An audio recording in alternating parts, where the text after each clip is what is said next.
you all. Ladies and gentlemen, thank you very much for coming along this evening. The context of this evening's workshop is the StreetLife project. And to date, we have held 4 workshops as part of that project, funded by the UK Government Community Renewal Funding strand through the Treasury, and in partnership between the University of York, the City of York Council, and York Civic Trust, who are our key partners for these workshops. And I'm delighted to welcome Andrew Morrison, the CEO of York Civic Trust, here this evening. You are in what we call the Hub, 29 to 31 Coney Street, which the university has taken over as part of this project, and we will be here until the end of November. This evening, we're presenting the findings of the research we've carried out, particularly around the heritage strand of the project and participants' contributions from these earlier 4 workshops. There'll be an opportunity for you to ask questions at the end, and if you're willing, we'd love you to stay and record a few seconds of your thoughts with our filmmakers. So tonight, we're posing the question, what would you like to see for the future of Coney Street? And the point of this section of the project is really to get people thinking about Coney Street and discussing its future. It's about preparing for change as this old shopping model for Coney Street declines and a new future is shaped. So thank you for being with us this evening. I'm now going to hand over to our brilliant research assistants on the project, Claire Smith and Jenny England. Thank you. Thank you, Kate. Hi everyone, I'm Claire and this is Jenny. And today we're going to present 2 things for you. Our research highlights from the past 6 months that we've been working on the StreetLife project, and also the participants' contributions from each of those 4 workshops that Kate just mentioned. So if you didn't go to any of the workshops, that's absolutely fine, because obviously you will hear it all here, get a flavour of each one of them. If you went to some but not all, you'll fill in those missing gaps. And if you went to all of them, you will perhaps have heard the discussion on your particular table, but we're also going to give you today a whole roundup of the highlights of what everybody's thoughts brought together. We've kind of taken those little note cards that our facilitators and our participants wrote on, brought them all together and picked out the key themes. So this evening, you're getting a bit of research and combined with participants' ideas. Firstly, just to set up what we've been doing. Jenny and I have been employed on the StreetLife project to run these York Civic Trust workshops and to research aspects of Coney Street's heritage. Both Jenny and I, as researchers, use heritage to look to the future. So we're using it to consider the future of the street. Jenny's research is largely archival, and it really brings out the people and characters on the street, which is great for me because sometimes my research being based on buildings, I feel like it can be a little bit dry for people. And while Jenny specialises in medieval history, I use present day research on placemaking. So basically, we've got here Jenny doing her archival research, a genuine picture that I took of her while she was working away in the archive. And basically, while Jenny is unravelling her scrolls of parchment and using her paleography skills, I'll just be on my laptop reading a PDF. And I am going to self-proclaim that this has made us a wonder team for the project, because if something is written before 2010, I'm looking at it thinking, is this a bit outdated? But then I've got Jenny looking at something from 1300 going, I think this might be a bit modern. So between us, we've sort of evened out those perceptions, and we've covered quite a breadth of history. And we've brought our skills together to produce the workshops. So today we're going to divide up our work as normal. Jenny's going to present some snippets of our research to tell you what we found out, and I'm going to present the participants' contributions. And together we hope these 2 elements will help us think about the future of Coney Street. So each of our workshops had a theme. The first was public realm, second connectivity, sustainability and adaptive reuse. We tended not to use these words because we felt they were a bit technical, and we gave them instead some more, we feel, exciting titles.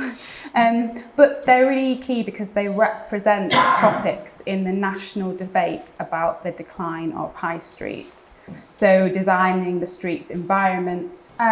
So each of these 4 topics is a key part of the national debate on the high street.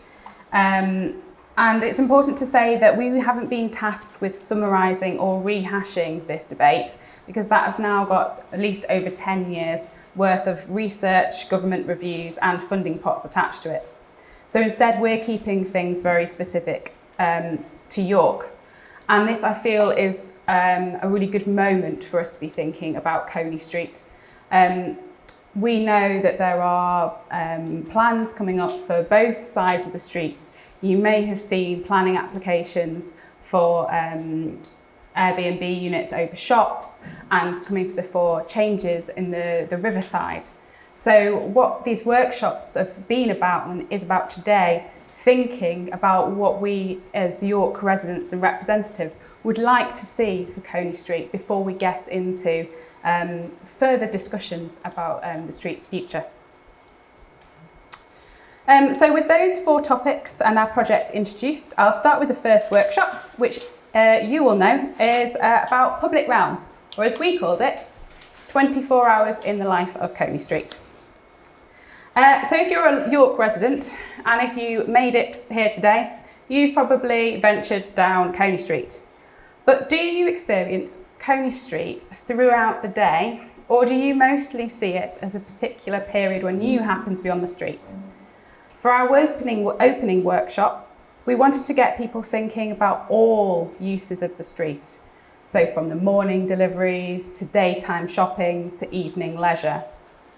We wanted people to start to think about the experience beyond their own use, and to consider other people using the street, identifying differing needs and discussing which of those that conflict might be handled successfully.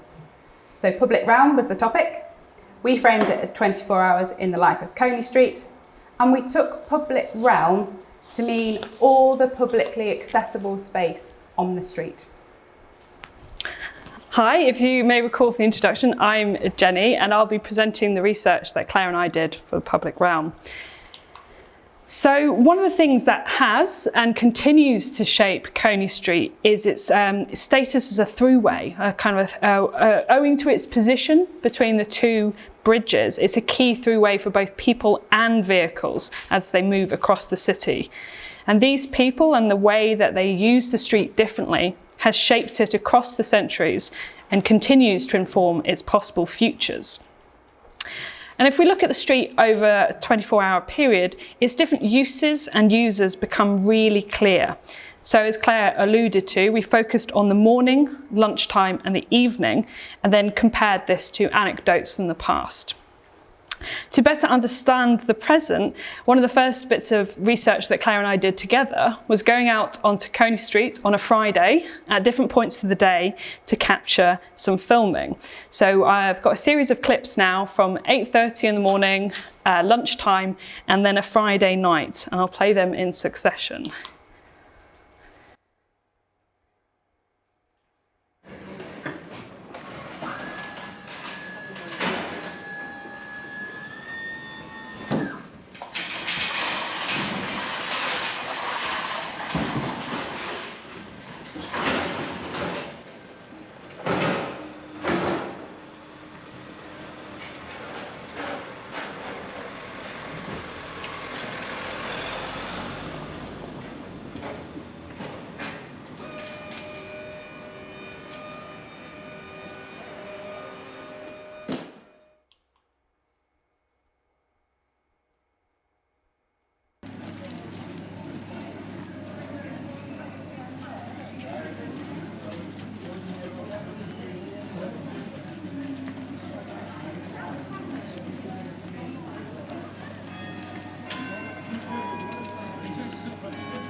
I'm afraid my filming didn't capture where that young man was running off to. He seemed in a real hurry. But I hope those videos already started to kind of interest you or pique your interest. For us, it was very interesting to go down and experience the street differently on the same day at different times. And this immediately kind of raised the question, how does this compare to the past? What histories of Coney Street might look different? So if we start in the morning, as you saw in the video, at this time, it's pretty hard to navigate the street. This was our most difficult time to navigate the street. I think you saw my shaky camera work as I avoided a car. And to an extent, this has always been the case in the morning in Coney Street. Before vans, there were other vehicles jostling for space and delivering their goods to shops, whether on the street or via the river. And it would have been a common sight, perhaps 250 years ago, to see horses and carriages, such as we see here, being packed up and setting off from one of the street's great coaching inns. In our second video, we saw people out shopping, a different kind of bustle and busyness, with a steady stream of people. Again, this is a similar scene to one we might have found in the past.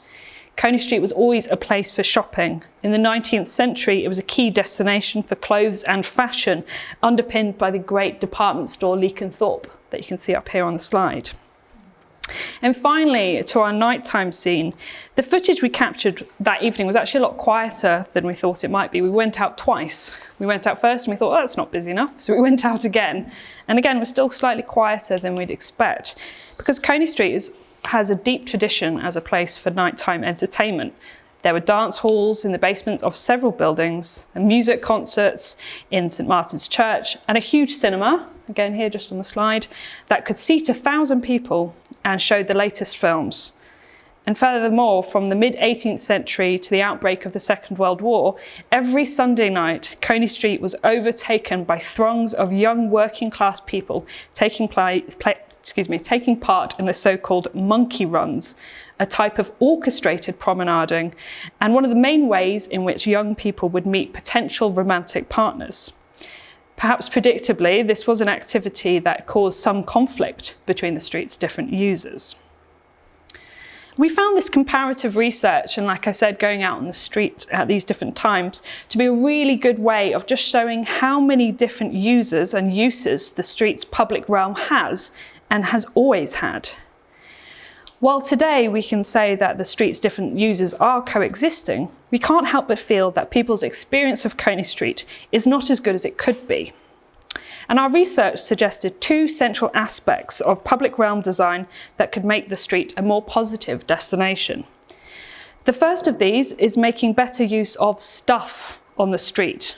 By this we mean items or furniture introduced into the public realm. In particular, there are few places to stop and pause. Providing specific areas for people to pause would help to improve their experience on the street, as well as encouraging a general longer dwell time. In turn, new lighting could help to improve the feeling of the street. This isn't just about providing brighter illumination for safety. Recent research has revealed how subtler tones of light can encourage certain behaviours and feelings. For example, we might need different types of light at different points in the evening and early morning. Beyond stuff, our research suggested a second aspect for improving people's experience. That's finding more ways to proudly celebrate the street's distinctive character. Walking along it, you can move from 16th and 17th century timber buildings to 21st century shop fronts, taking in every century of architecture as you go. Distinctiveness and clear historic character is a key trait of successful high streets. It can help to differentiate it from other competing locations and help to develop a national and even international brand. We might only look as far as the Shambles to see that in practice. Coney Street has distinctiveness in abundance, and if properly celebrated and conserved, this has the potential to contribute to both the character and economies of the street throughout the day. So with our scene set, our workshop shifted the attention from sharing our research to seeking contributions from our participants.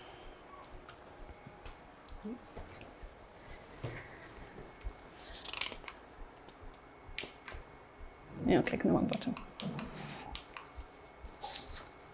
So we posed 4 questions to our participants, and Stephen Lee Hodgkins captured the answers within the visual minutes. So basically, on each of the visual minutes, you can see areas where Stephen's kind of grouped the answers, and he's managed to capture quite a lot of our conversations, as far as I can tell, from grouping all of those sort of post-it note cards together. So basically, we've got the question, what do you find distinctive about Coney Street today? What aspects of the public realm would you prioritise for improvement over the other side? What challenges or barriers do you identify in meeting the needs of multiple users on the street? And finally, a really important question for us, Stephen's put, what about the future? What would you like the experience of Coney Street to be for the next generation? So as I've said, we focus on heritage, but heritage in a way of knowing that it plays a huge role in creating characterful, distinctive places that people want to spend time in. That is, of course, the crux of Historic England's heritage action zones and high street heritage action zones, showing the economic benefits that you get from heritage too. So it's key to revitalising the street. So what do people think? What do workshop participants want to see for its future? I've picked 4 key points for each one. So firstly, look up. It's interesting up there. Coney Street has distinctive architecture, but you need to be looking above ground floor level really to spot it. And participants highlighted that, like, amongst York, you probably don't really think of Coney Street as a historic street with lots of great architecture. But if you compare to other UK cities, actually there's a great range of architecture on this street, and participants would like to see more made of it. The St Martin's clock is a particular landmark. I wonder if perhaps us as residents may be getting used to it a little bit. Secondly, Coney Street is a thoroughfare. Now, you'll see that some of these things came up from our research, but other things were brought up by participants themselves. So this one was linked to our research. But this idea of it being the street that we walk down, that we go to a particular shop and then move on, came up time and time again in the conversations. It's not a destination. In fact, there is nowhere to stop and sit on Coney Street, but people would like there to be. So participants speak about Coney Street becoming somewhere where people can spend time and sit. Thirdly, Coney Street is full of large retail units, and we reckon it's suffering because of it. Talking about public realm, the walls of the publicly accessible space are the shop fronts. And at the moment, there are quite a few empty ones. This has been the response that I get most when I mention Coney Street to people. It's that kind of, there's a lot of empty shops, aren't there? And unlike other streets that have attracted more independent retailers, Coney Street in the 20th and early 21st century has been dominated by larger high street chain stores. So with less demand for that size of retail space, people are thinking smaller units might be beneficial. Lastly, isn't there a river back there? You can see it, you can hear it. Yes, oh, you can't see it, sorry. You can't see it and you can't hear it. That's the point. Participants were pointing that out. That if you don't know that the user's behind Coney Street, right just back through this wall, you have no clue that it's there.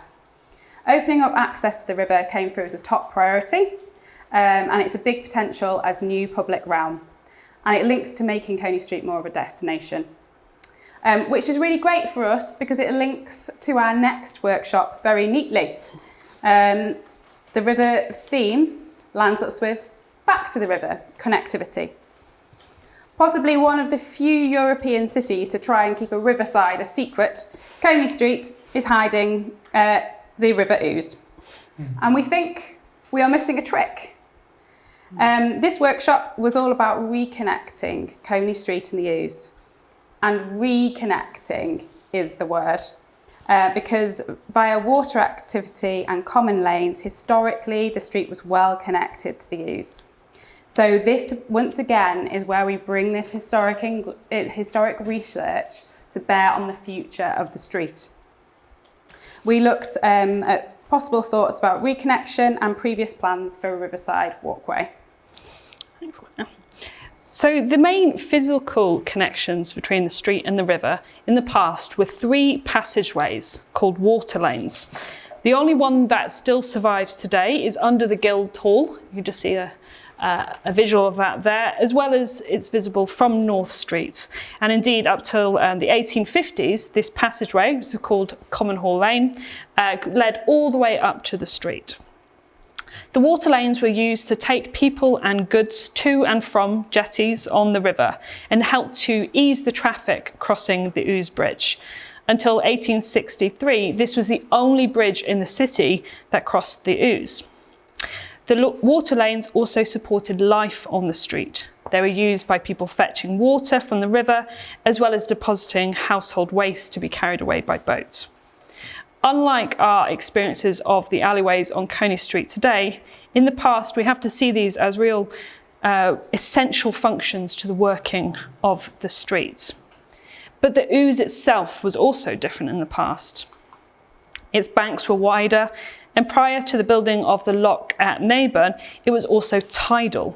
This image here is from 1910, and it's probably unlike anything that anyone here has seen in terms of the Ouse, at least, clearly at low tide.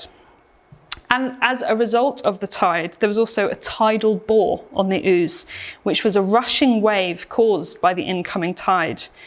The bore on the Ouse was known as the Aegir, the Old Norse word for a sea giant, and it was reported that its roar could be heard for miles around.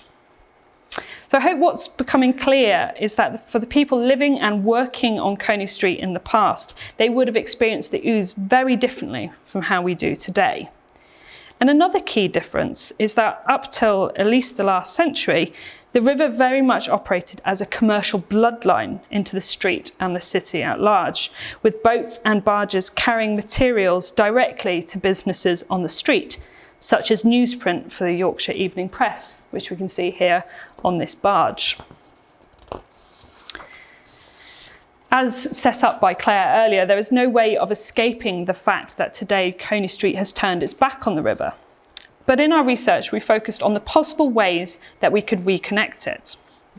And one of the main options could be a riverside walkway. Although other suggestions have been made, it is our contention that Lord Esher presented the best option in his argument for a riverside walk that passes in and out of buildings, perhaps with breaks for garden spaces.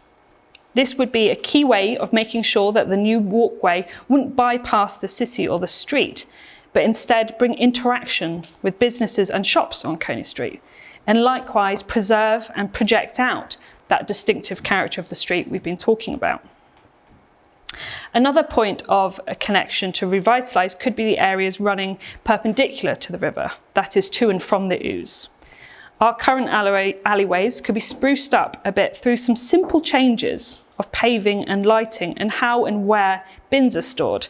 This is an example here from Wakefield and the changes they made to their own historic alleyways.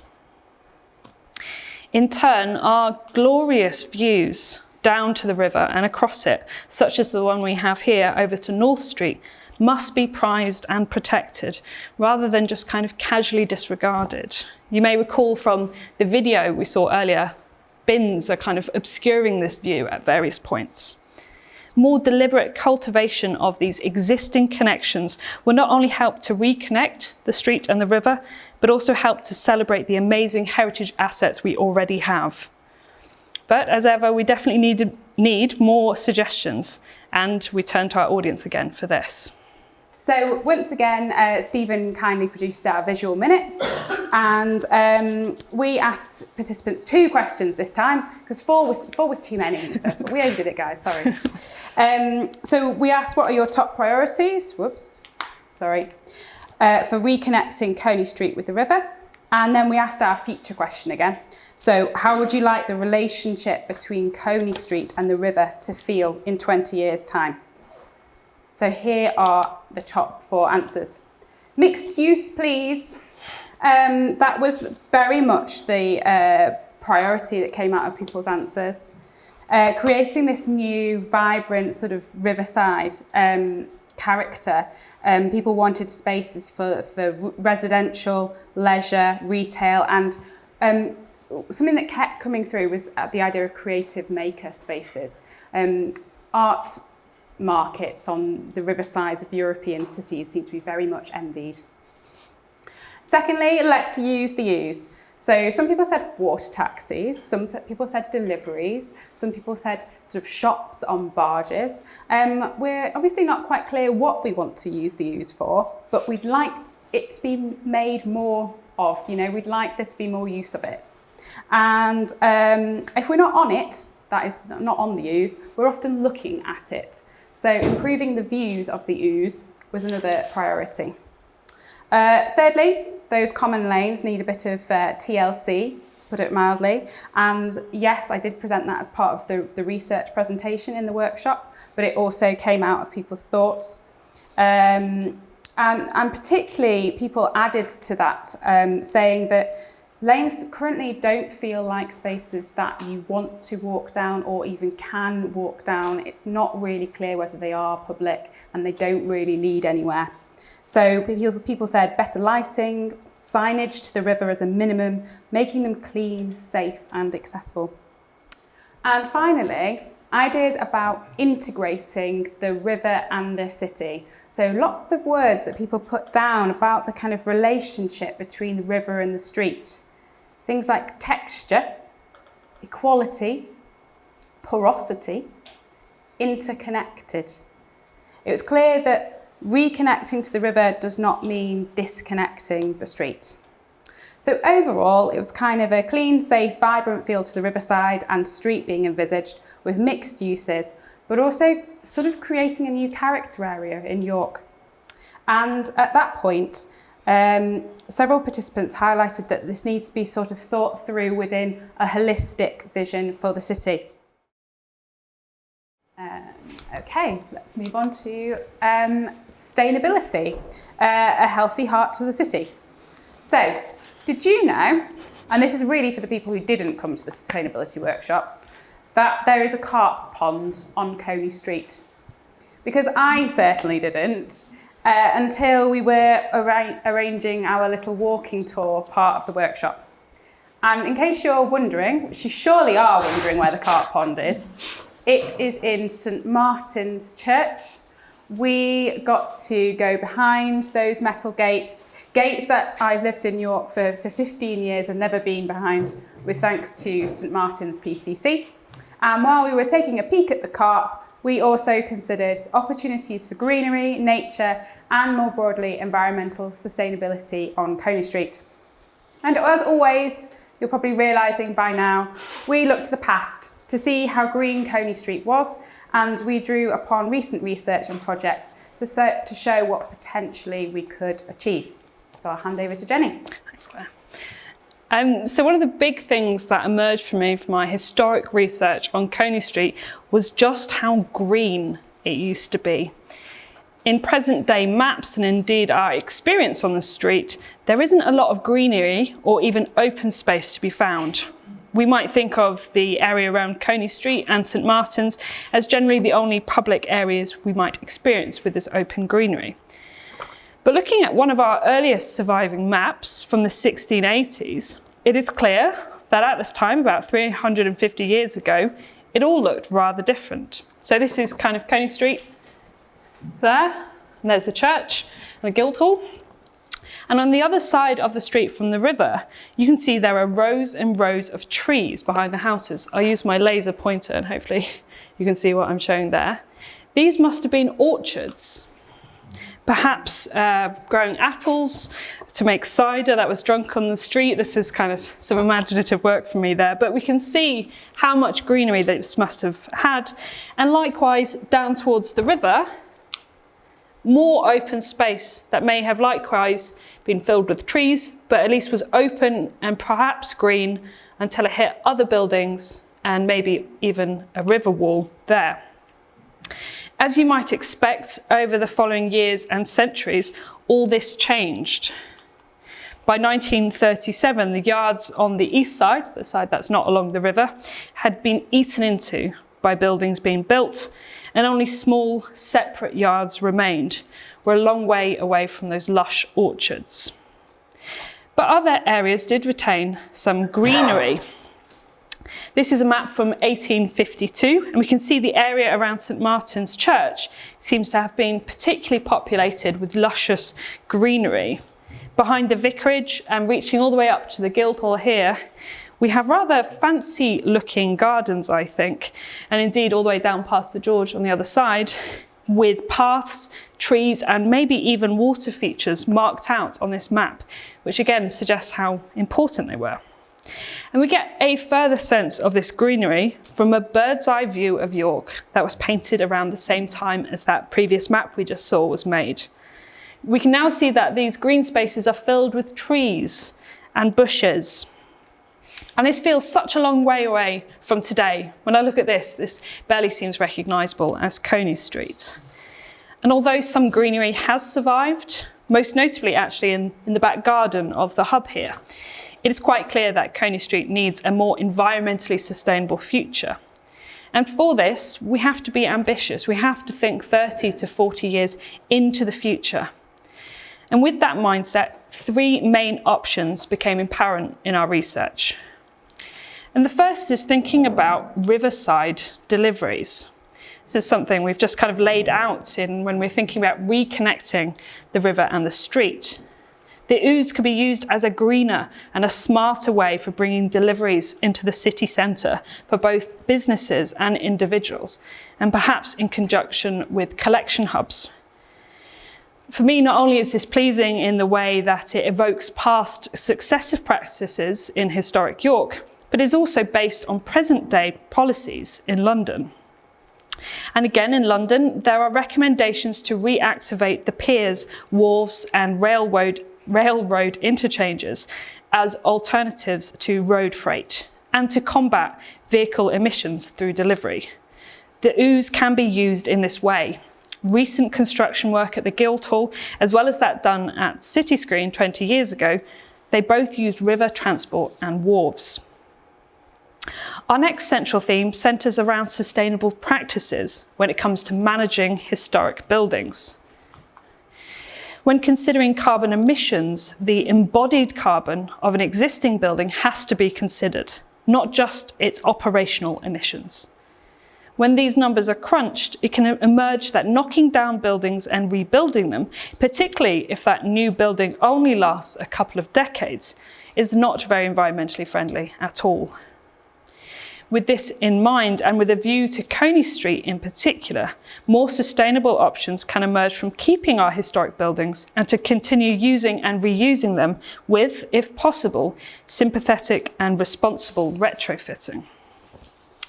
And finally, and particularly when reflecting on the street's past, we need more real greenery on the street. You may have spotted, this is greenery from Coney Street, but it's not real. Is this from Vodka Revs, is it? Picture and piano. Picture and piano, excuse me. A fake hanging wall.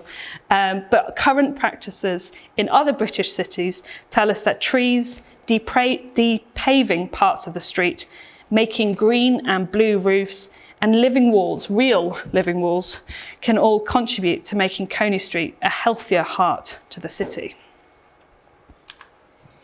Thanks very much. For this workshop, we posed two questions again. How do we make Coney Street more sustainable? What are your priorities? And we asked, where on Coney Street would you add greenery? So our participants actually, we got quite a lot on planting when we asked this question. And I think that's perhaps because of all the things around sustainability, planting is something that we're all kind of familiar with, and you don't really need any technical expertise in sort of sustainable innovation to talk about where you might put plants. So we got quite a lot of answers around that. People came up with some very imaginative ideas. So we had the normal kind of hanging baskets, window boxes, climbing plants, but then we also got using shop windows as greenhouses, and then plant bikes or trailers that can be easily wheeled out of the way during delivery hours. And people were very aware that if you still need delivery on the street, you need greenery that's not taking up too much space. If you're more optimistic about bike deliveries, that can change, and there can be a river of green planted down the middle of Coney Street. That being said, it's very easy to get behind the idea of planting and greenery. Of course it is. You know, all those well-being benefits, all the things we know and have been evidenced that are brilliant about having greenery around us. But participants were very aware of the maintenance need that goes alongside that, whether it's voluntary and the likelihood that actually it needs to be professional. And people pointed out that the relationships between owners of the buildings, tenants and the council are crucial for long-term sustainability benefits on the street. Thirdly, people prioritised rethinking deliveries. So last mile bike delivery will soon be trialled in Warmgate in York, and a bike delivery hub or even delivery by Ooze was suggested for Coney Street too.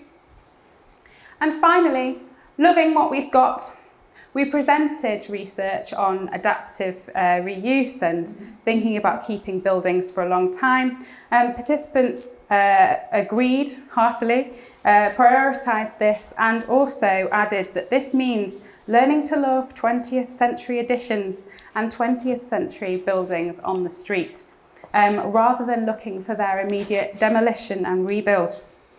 Participants also highlighted something we totally not come up with, and that's the common practice of gutting and refitting shops on every changeover.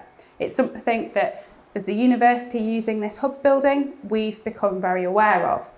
And so people are asking for a more sustainable approach to this, suggesting instead flexibly designed spaces that can just be more easily adapted. We couldn't possibly cover everything on sustainability in a 2-hour workshop, but we do hope that some of these things might start conversations with those groups in York who are already leading on environmental sustainability. And our final workshop really hones in on adaptive reuse, but from a different angle, and that's the high street heritage angle. We called it After the Shop. So like many high streets in the country, Coney Street has several empty shop units. I'm sure you've all seen them. And with the retail trends changing, we need to think about the future of what was a once thriving high street. The street has many historic buildings, and in the last of our workshop, we examined how these have changed in the past in order to think about how they might once again be adapted to breathe new life into the street. So excuse me, as I mentioned earlier when I was talking about the public realm, in the past the street has been a destination for shopping. In the 19th and early 20th centuries, the business sitting next door to each other could meet practically any need that you might have. The 1913 Trade Directory tells us among a variety of shops there were linen drapers, silk merchants, solicitors, a hotel and a dentist. And actually a dentist next door to a confectioner, which I thought was rather good placement. And rather than the big shops that we see today, in the past they tended to be smaller, independent businesses, some of which also manufactured the goods that they sold. This included watchmakers, tailors, and even a gun factory. As well as having different types of shops, in the early 20th century, the buildings on Coney Street could have multiple uses at the same time. In what is today the clothes store Mango, up towards St Helens, there used to be 5 different businesses in the building. We imagine them splitting the office space like a kind of modern hot desking. While shops on Coney Street might seem a familiar sight or idea to us, what is less familiar is the idea of people living on the streets. The 1911 census reveals that 235 people lived here, in houses, flats, and the businesses they worked at or for. For example, 42 people resided at Leconthorpe, the department store, while a further 58 people are recorded as living in shops, we might presume on the upper floors. For at least the last 50 years, debates about the future of high streets have included conversations about the possibility of greater residential use of the street and a return to people living above the shop. However, it is important to acknowledge that we are not just seeing a crisis of the underuse of upper floors, but also vacancy on the ground floors. Innovative solutions are needed to reimagine the future of our high streets. For Coney Street in particular, inspiration and hope can be found in ways buildings have already been adapted and reused to meet new purposes. Some of the transformations are relatively simple to spot. When City Screen was built in 2000, the new structure gracefully incorporated part of the old Yorkshire Herald building. Even the Herald's external branding, which I hope you can just pick out there, was retained, proudly displaying the history of this building to all those viewing it. Other examples of adaptive reuse are inside buildings, and so are easy to miss. On our walking tour, Claire, but Claire more than I perhaps, really enjoyed showing how W.H. Smith is actually made up of 3 different buildings. These were originally separate houses built at different points across the 18th and 19th centuries. But once you get your eye in and you're inside the shop itself, you can still spot very domestic features such as panelling, a grand staircase, and even some fireplaces. These are all nestled in amongst displays of books and stationery. And what was once the huge Leconthorpe store, which I think I've mentioned in every single one of my presentations, today it is 3 separate shopping units, neatly divided across and between the original shop's grand 4 stories. Looking to the future, such a division of large units into smaller scales might provide a viable option for startups and independent businesses taking their first steps, like those we find at Spark on Piccadilly. When thinking about the future of Coney Street, we need to consider new, or maybe returning, uses that we like to see.